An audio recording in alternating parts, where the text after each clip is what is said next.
Hello, it's Bev again at Clarkovision. So I'm jumping on another thread. This one I'm doing is a response to Darcy over at 6 Strings 9 Lives. Fantastic chap, fantastic channel. You will find his channel linked below. If you haven't subscribed to his channel yet, I urge you to do so. He does a great channel. He's primarily into sort of rock and metal, but like everybody, he probably expands to other areas as well.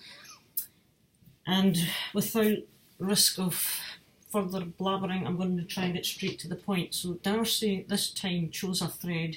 Now Metal Mickey did happen to say in his response that Darcy always comes out with easy threads.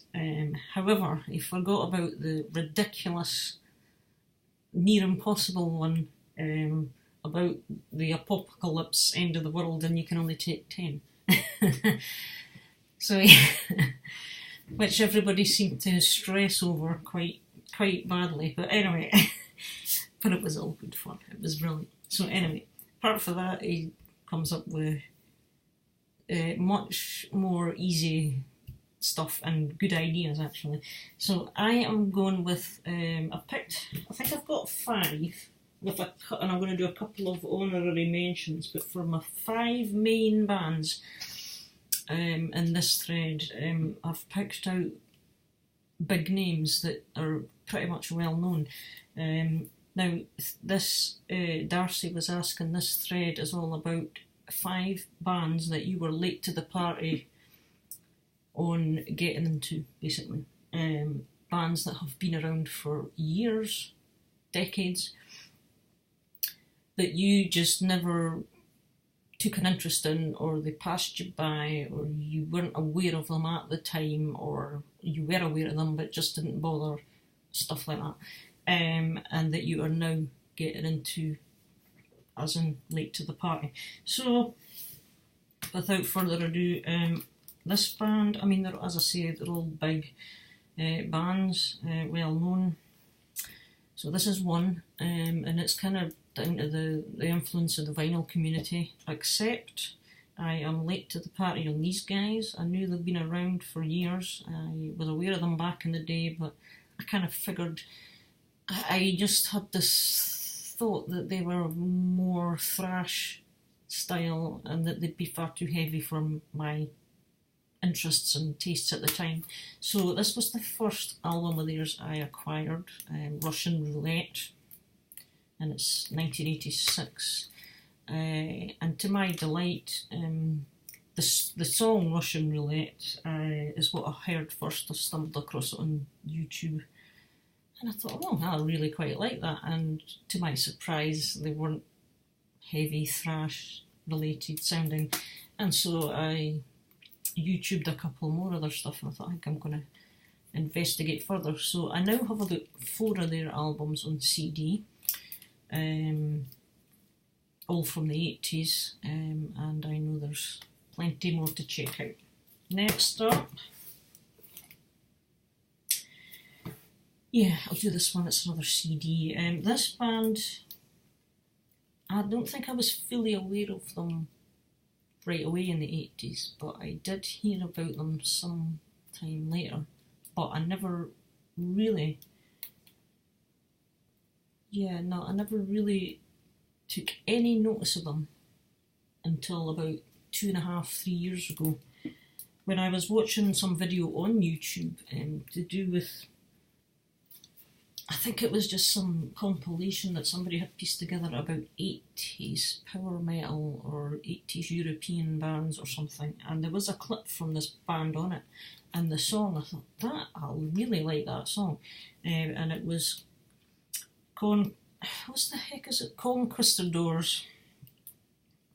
Conquistadors is the song title, and it's Running Wild, and it's not on this album, it's on the Port Royal album. But Running Wild, discovered these guys myself by accident through YouTube, and honestly, I'm so glad I did, because I absolutely love this band. They have gone straight up to being one of my favourite bands. Now, Running Wild have been around since about 1983, 1984, when their first album came out, and they were one of the early German power metal pioneers, or whatever, kind of along with the likes of Halloween that would come along. Yeah, and as Darcy mentioned himself, because he showed this band, they seem to get labelled with the pirate metal tag, which you can sort of, this particular album under Jolly Roger and Port Royal are quite pirate themed, if you like, but it's not all about pirate metal. Some of their earlier stuff and the later stuff, they're not really on the pirate theme at all. They sing about other stuff as well as that, so don't just think it's all pirate stuff, because it's not all, although there is some elements of that. But even so, these guys were the first band of this style, I think, and it's fantastic.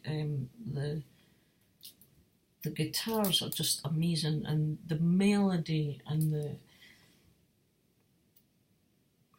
the sheer, I don't know what I'm trying to say, but basically the songs are fantastic. Really make you feel good.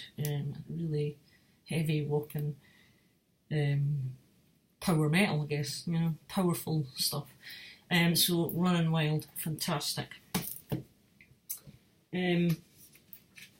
Possibly the least well-known band out of all of these four is Pretty Maids. Again, a band I stumbled upon completely by accident, knew nothing about them until last year, when I was in a charity shop and this album was in the charity shop, and I picked it up and I thought the logo looks kind of interesting, the style of the lettering, and then on the back cover I thought they look kind of, they might be hard rock, heavy metal, and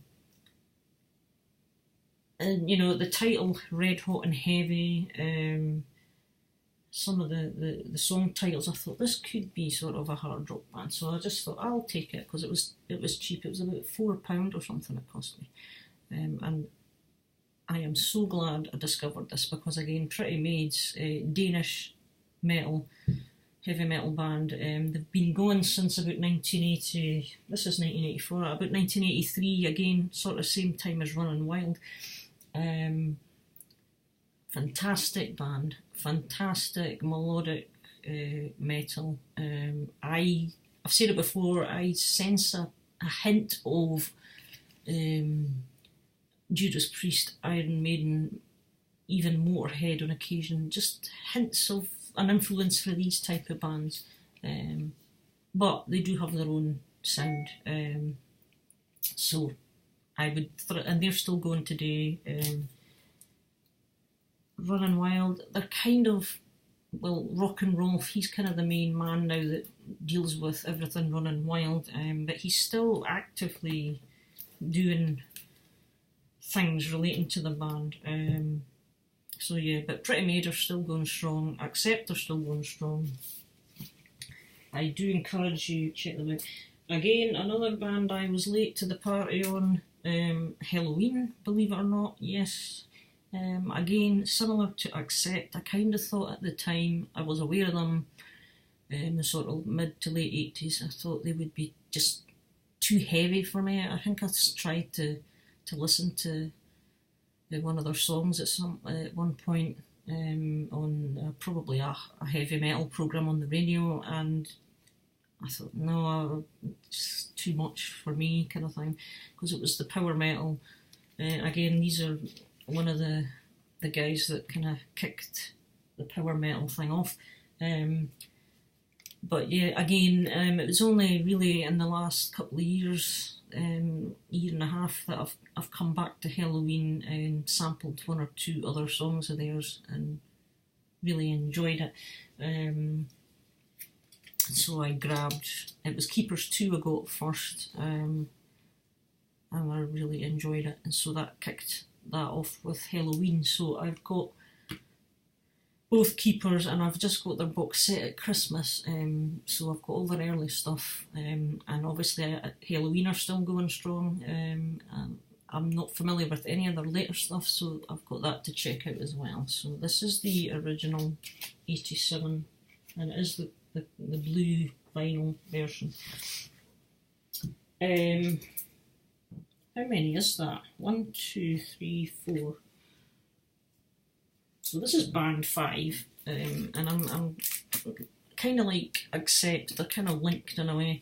U.D.O, because U.D.O, Dirk Schneider was obviously with Accept, and this is his first album with U.D.O, but it's almost as if you could combine the two bands together, because it's all the stuff was all written by Accept, and I think he must have split from them around this time, and they let him use these tracks. I really don't know the full story of what all happened, because as I say, back in the 80s I wasn't really into them at all, but I picked up Steel Factory at Christmas time, and really enjoyed that, thoroughly enjoyable, and so I decided to go back and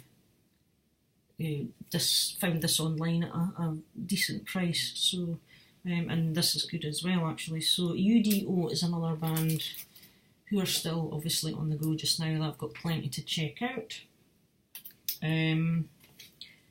I just noticed all these bands are German so far, apart from Pretty Maids, who are Danish. However, this is probably the biggest of all of them, that I am late to the party with, and they are British, and it's Judas Priest. I obviously was aware of Judas Priest again, but it was just a band at the time they just never came over my radar, I guess, at the time. You know, I know they released albums right throughout the 80s, but they just didn't kind of,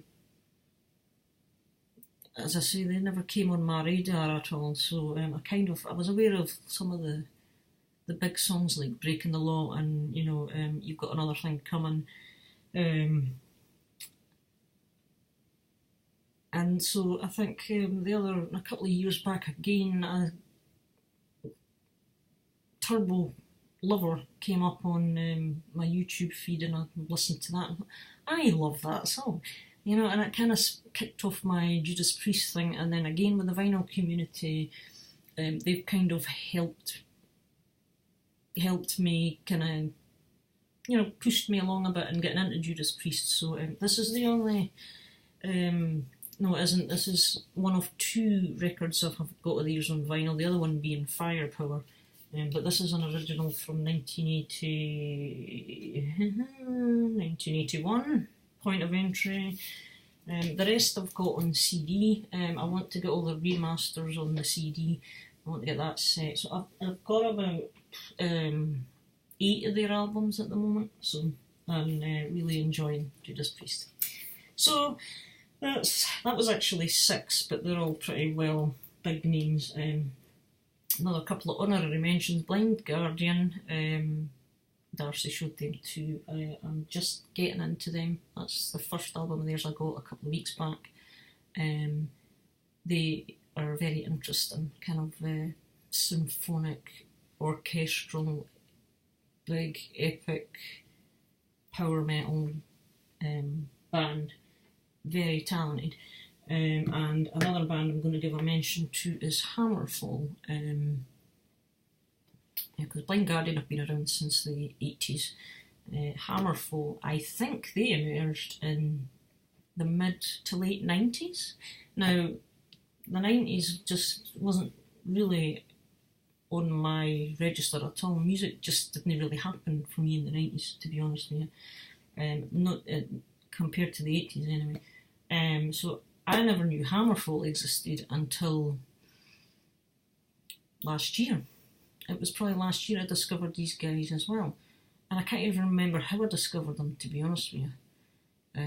I don't know if I was just browsing Amazon or something, and this just came along, and one of their other albums, it was one of their later albums.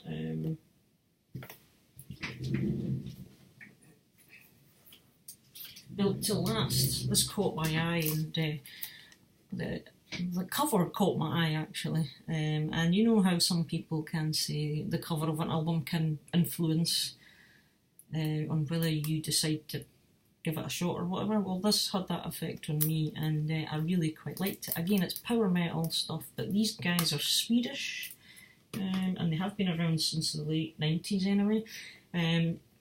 And so I've got 3 of the albums now. I have the 20th anniversary of Glory to the Brave, Glory to the Brave, which was 97, it was originally out.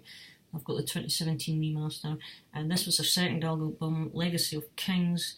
Got this for Christmas. Again, it's the 20th anniversary edition.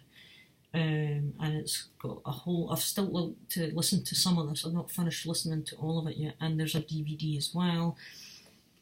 But for power metal, kind of, I really quite enjoy them. So that's another band I'm kind of getting into, as I say. So that is my take on that. I mean, there's other bands. There's quite a few others as well.